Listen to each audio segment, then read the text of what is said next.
Health data of thousands of Australians has now been released online after insurance giant Medibank refused to pay a ransom to hackers. Some of the stolen information includes people's sensitive health information like HIV status and information about addiction treatments. That's raising more questions about the motivations behind the cyber attack. Shadow Minister for Cybersecurity, James Paterson, joined me a short time ago. Good morning, Patricia. The Home Affairs Minister says the government is putting in place protections around government data and also supporting state police. Is that enough?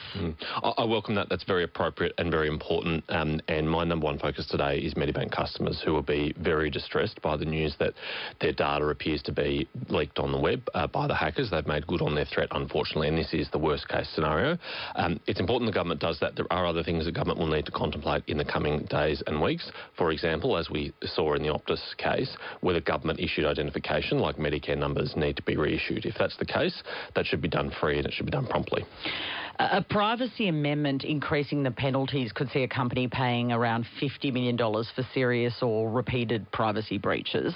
Will that encourage companies to invest more in cybersecurity?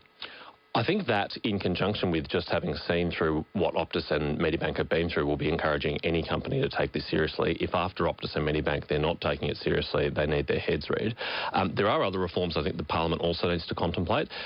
Before estimates this week, I discussed with the Director-General, the Australian Signals Directorate, Rachel Noble, whether or not some kind of safe harbour is needed so that in a crisis companies have confidence that they can share information with ASD to help deal with the threat in the immediate aftermath of an attack before they have to start worrying about legal ramifications from the Privacy Commissioner and others.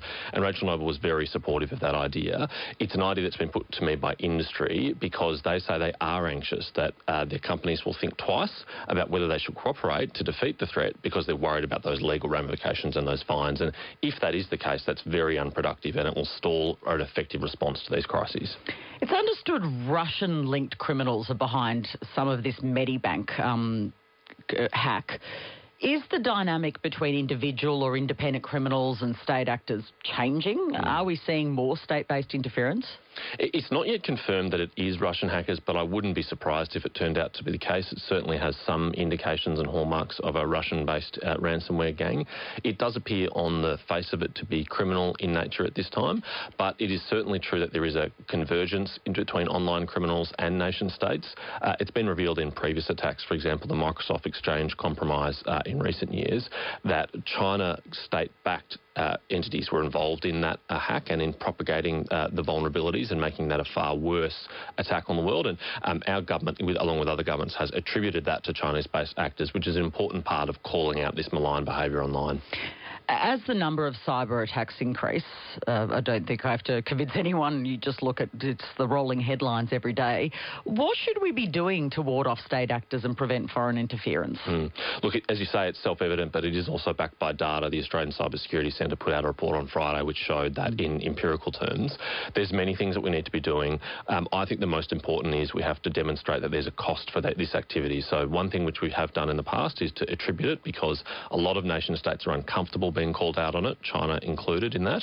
We also need to make use of the sanctions within the Magnitsky regime, which we legislated a couple of years ago, which now allows the Australian government to sanction people for malign cyber behaviour. That's never been used. It should be used because I think that will have a powerful disincentive. I just want to move to another issue. The Defence Department is investigating reports China has approached former defence personnel from Western countries, including Australia, and is now looking at the policies that apply to former personnel, especially those who know national secrets. Obviously, that's part of the job. Your colleague, Andrew Hastie, says he knows of people who have been approached. How much of a concern is this? It's a very great concern. It is very troubling news. It is already unlawful for former defence personnel to share the secrets that they gleaned from their time in service, and it is deeply worrying that some don't appear to either understand or care about those obligations. And the opposition has said for a number of weeks now that if the government wants to bring legislative change to address this, would be very supportive of doing so. I'm grateful that the government has offered a briefing to us, which we will be taking up so we can have better understand what the picture that they're seeing. But from what we know that's on the public record, it is a big problem and it needs to be dealt with. Okay. It's already illegal. How much more can it be strengthened? How much clearer can it be? That's one of the open questions in my mind, Patricia. We had defence officials before the Senate yesterday who said that this is something that is well understood, in their view, in the service, and that this is something that is repeatedly told to service members during their careers and before they retire. Now, if that is the case, it is really perplexing why some Australians think it's appropriate to do this. Even if it wasn't illegal, I think that most Australians should understand that it is not very patriotic to be helping to train the forces of a potential adversary nation. Are you aware of whether there are any Australian personnel that have been approached, though? I'm not aware, but reading between the lines, based on the Deputy Prime Minister's press conference yesterday, he seemed to indicate that was likely, and officials again performed at the Senate yesterday confirmed that ASIO and the Australian Federal Police are investigating, so I assume there is good reason for them to be doing so. Meanwhile, the Foreign Minister Penny Wong has spoken with her counterpart, your party leader Peter Dutton, also met with the Chinese ambassador, which I think is pretty significant given some of the language we've heard from Peter Dutton in the past for this meeting to have happened. Does this show China is resuming engagement with Australia? What's happening? I've certainly welcomed the re-engagement of the Chinese government with the Australian government. We thought it was very unproductive when, in the previous parliament, under the previous government, they were unwilling to meet with their counterparts. Even when countries have very deep disagreements, as we clearly do with China, it's still important to have bilateral communication open, particularly at the ministerial and leader level.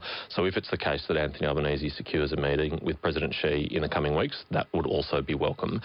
We want the Chinese government to understand our perspective, and it is more difficult if those meetings aren't taking place. So I welcome it. It is appropriate.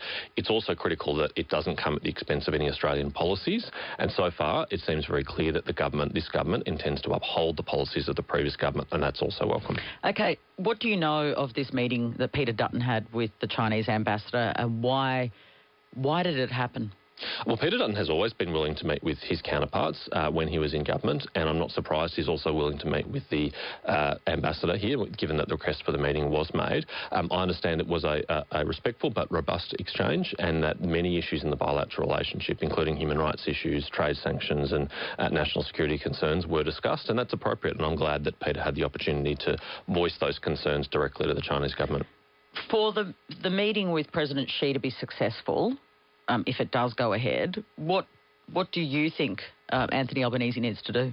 I'm a little bit reluctant to provide public advice to the Prime Minister, but consistent with past practice, I hope that issues of human rights, including Yang Hengjun and Cheng Lei, the two Australians who continue to be detained unjustly in China, are raised. I hope that the trade sanctions are raised, and the whole range of issues in the bilateral relationship. It is an important opportunity.